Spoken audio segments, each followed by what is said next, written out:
Assalamualaikum warahmatullahi wabarakatuh.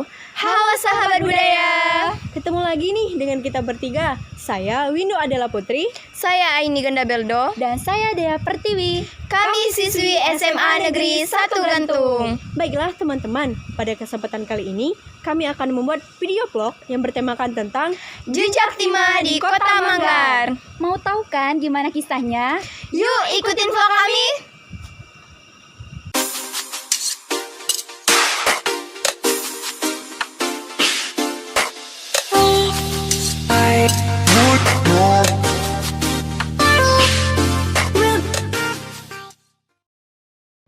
Sahabat budaya, kehadiran perusahaan timah swasta di Pulau Belitung sangat berpengaruh terhadap perkembangan yang terjadi di pulau ini.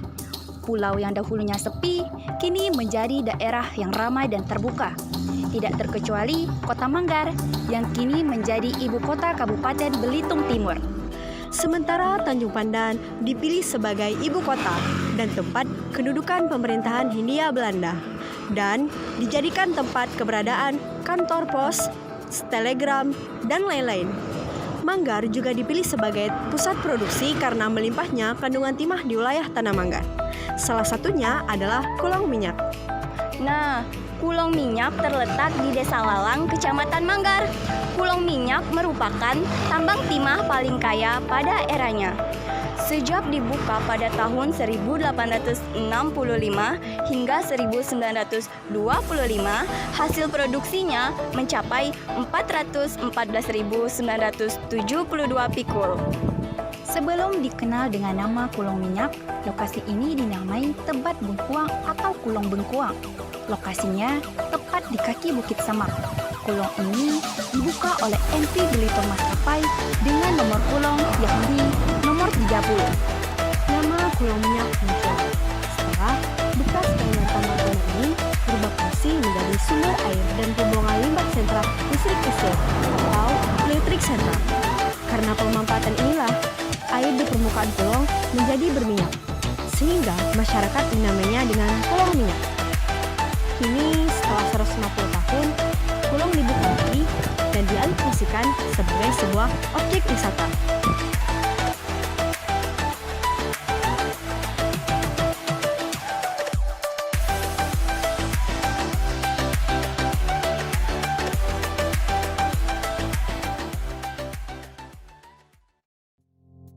Sahabat budaya, sekarang saya sudah berada di Sekolah AC atau Ambak Kursus yang sekarang menjadi SMK Stania Manggar.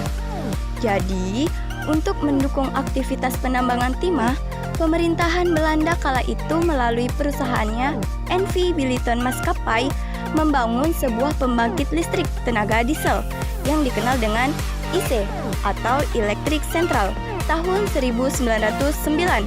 Pada tahun 1921, IC atau Electric Central baru beroperasi yang digunakan oleh Belanda untuk keperluan menggerakkan mesin-mesin penambang timah, perkantoran, bengkel, dan perumahan elit di Bukit Samak.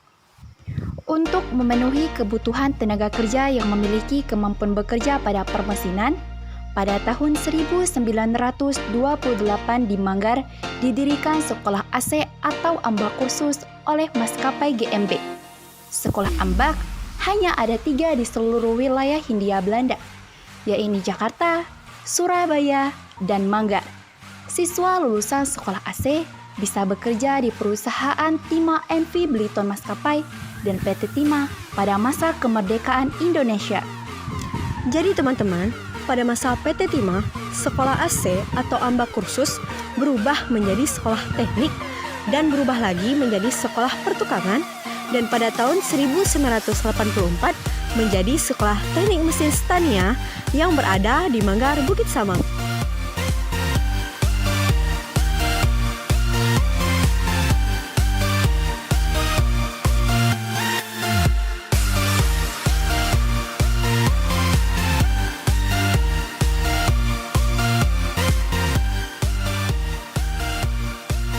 Nah, teman-teman, sekarang saya sudah berada di Rumah Dinas Bupati yang dulunya pernah menjadi rumah tuan kongsi pada era pemerintahan kolonial Belanda.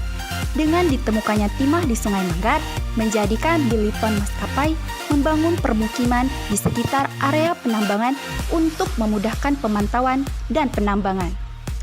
Jadi, tidak lama setelah pembangunan permukiman tersebut, NP Biliton Maskapai memindahkan distrik Burong Mandilenggang ke Sungai Manggar.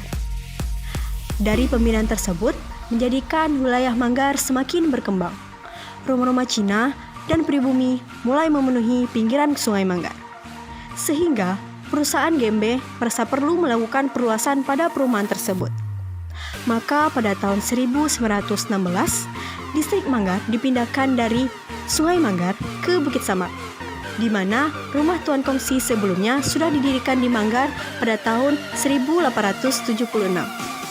Nah teman-teman, awalnya rumah ini dibangun oleh pemerintahan kolonial Belanda untuk kediaman kepala administrator atau yang dikenal sebagai Rumah Tuan Kongsi. Seiring perjalanan waktu, rumah ini pernah ditempati oleh Kawilasi atau Kepala Wilayah Produksi PT Timah, sebelum akhirnya menjadi rumah dinas Bupati Belitung Timur. Kedua rumah ini masih dirawat dan digunakan oleh pemerintahan Kabupaten Belitung Timur hingga saat ini.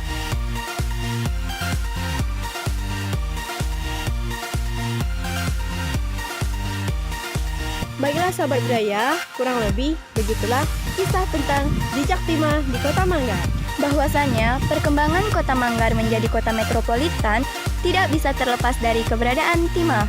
Dan sampai sekarang, Timah masih menjadi sektor andalan primer mata pencarian masyarakat Belitung dan Belitung Timur. Sekian dulu video vlog singkat dari kami. Semoga dapat menjadi wawasan sejarah. Karena Sejarahku, Sejarahmu, sejarah kita semua. salam budaya lestari.